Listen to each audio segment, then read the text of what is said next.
আমরা এখন জানতে চাই যে নতুনভাবে বাংলাদেশ যে স্বাধীন হচ্ছে এ বিষয়ে আপনার আলোচনা বা আপনার। জি, ধন্যবাদ আপনাকে। আউযুবিল্লাহি মিনাশ শাইতানির রাজিম। বিসমিল্লাহির রহমানির রহিম। সুপ্রিয় দেশবাসী, আসসালামু আলাইকুম। আপনি যে প্রশ্নটা আমাকে করলেন, এই প্রশ্নটা জবাব দেওয়ার আগে আমি পরম করুণাময় আল্লাহ তাআলার শুকরিয়া আদায় করতেছি। মাহবুব আমাদেরকে বাংলাদেশকে আবার নতুনভাবে স্বাধীনতা অর্জন, স্বাধীনতা লাভ করতে পেরেছি আমরা, এই জন্য আমরা তাদের শুকরিয়া আদায় করতেছি।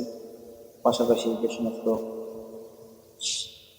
ছাত্র ভাইয়েরা তাদের জীবন উৎসর্গ করে আমাদেরকে এই স্বাধীনতা দিয়ে গেলে তাদের মাহফিরাত কামনা করে আপনার প্রশ্নের উত্তর আমি দিচ্ছি। সেটা হচ্ছে যে হ্যাঁ, আমি গত 2 দিন থেকে বিভিন্ন মিডিয়াতে আমি ছাত্রদের পাশে ছিলাম।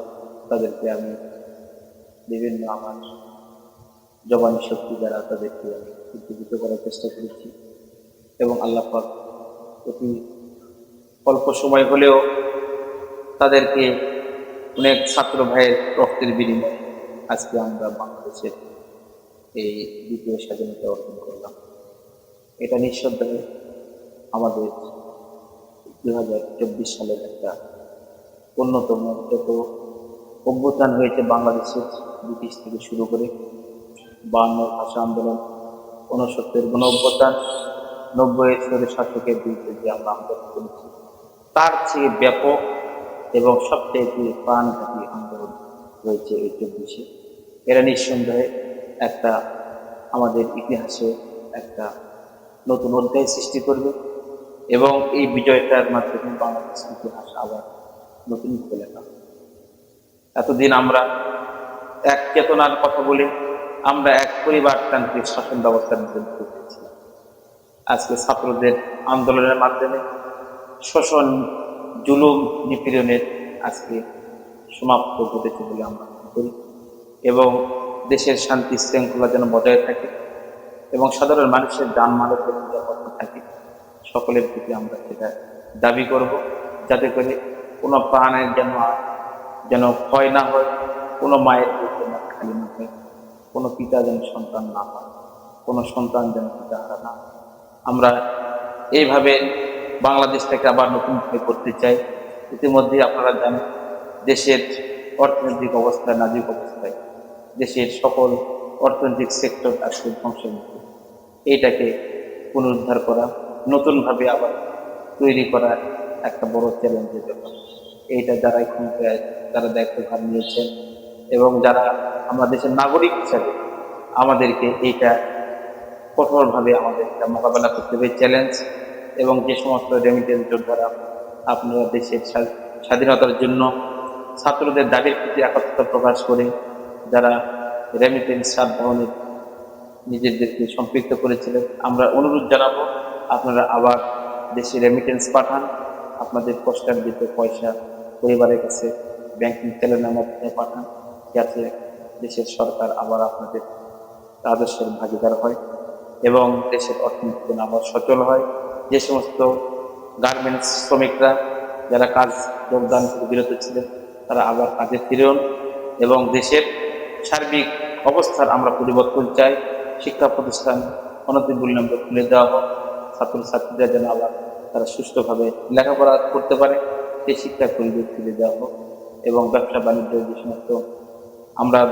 যে সমস্ত ভাইয়েরা ব্যবসা বাণিজ্যের মাধ্যমে জীবিকা অর্জন করে তারা যেন তাদের ব্যবসা বাণিজ্য সঠিকভাবে করতে পারে, সেটাও আমরা সেই ব্যবস্থা আমরা আবার চালু করতে চাই। আমরা সেইভাবে সকলের কাছে আমরা পরিবেশ সৃষ্টির জন্য আমরা এই দাবি জানাচ্ছি। এই পরিস্থিতিতে দেশের জন্য আপনার মতামত কি? না, মতামত আমি যেটা বললাম যে আমরা আবার এই দেশটাকে দ্বিতীয় মুক্তিযুদ্ধের মতো আমাদেরকে আবার নতুনভাবে করতে হবে। দেশের অবস্থা খুবই নাজুক অবস্থা, অর্থনৈতিক অবস্থা, আইন শৃঙ্খলা বাহিনী যে সমস্ত দলকানা লোককে নিয়োগ দেওয়া হয়েছে, এদের ব্যাপারে আমাদের সিদ্ধান্ত নিতে হবে। তারা যেন তাদেরকে যারা এতদিন পদোন্নতি পায়নি নিরপেক্ষ ভূমিকা পালনের জন্য, তাদেরকে নিরপেক্ষ দায়িত্বশীল ব্যক্তিদেরকে যেন প্রদান করা হয় এবং যোগ্য ব্যক্তিদেরকে যেন সঠিক জায়গায় দায়িত্ব দেওয়া হয়, সেটা আমি দাবি করি।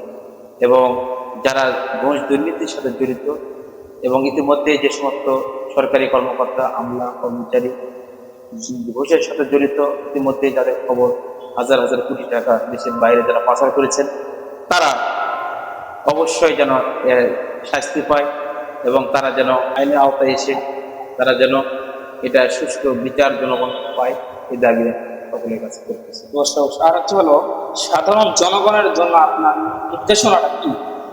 আমি এই মুহূর্তে বলতে চাই, আপনারা শান্ত থাকুন। আপনারা এই দেশটা আপনার আমার সকলে, এই দেশের মানুষ যারা এতদিন বিভিন্নভাবে সরকারি ছত্রছায়া থেকে আপনাদের উপরে জুলুম করেছে, আমি নিজেও জুলুমের শিকার, আমার প্রতিষ্ঠান জুলুমের শিকার, আমার অনেক ভাই বোন, আত্মীয় স্বজন, এমনকি দেশের অধিকাংশ মানুষই তাদের দ্বারা ক্ষতিগ্রস্ত।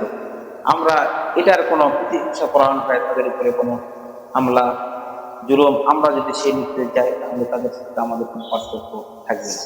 আমরা প্রতিটা হিংসা, প্রতিটা জুলুমের আমরা শান্তিপূর্ণ সমাধান এবং আমরা আমাদের আমরা প্রত্যেকটা ভালো কাজের সাথে আমরা সম্পৃক্ত থাকবো। যেখানে যুবক অন্যায় থাকবে সেখান থেকে আমরা দূরে থাকবো, এটা আমাদের নীতি হওয়া উচিত। এবং সকলকে আমি ধৈর্য ধারণ করার, বেশি আবেগতাড়িত না হয়ে দেশের জনগণের পাশে থাকুন। দেশের মানুষ আজ কষ্টে আছে। আজকে পেশাজীবী ভাই থেকে শুরু করে ব্যবসায়ী ভাইয়েরা কেউ ভালো নেই। কৃষক তার ন্যায্য অধিকার পায়নি। আজ যারা ক্ষমতায় ছিলেন এতদিন, তারা নির্দিষ্ট কিছু ব্যক্তিকে সুবিধা দিয়ে তাদেরকে পক্ষে রেখে তাদের ক্ষমতাকে তারা দীর্ঘায়িত করতে পেরেছে, কিন্তু সাধারণ মানুষের কোনো উন্নয়ন তারা করতে পারেনি।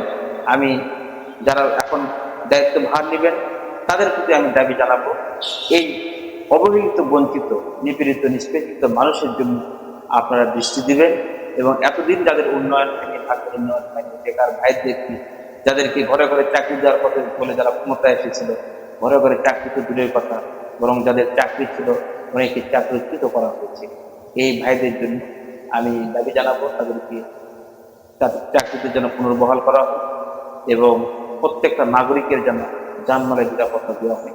এটা আমি আইন শৃঙ্খলা বাহিনীর কাছে আমার দাবি।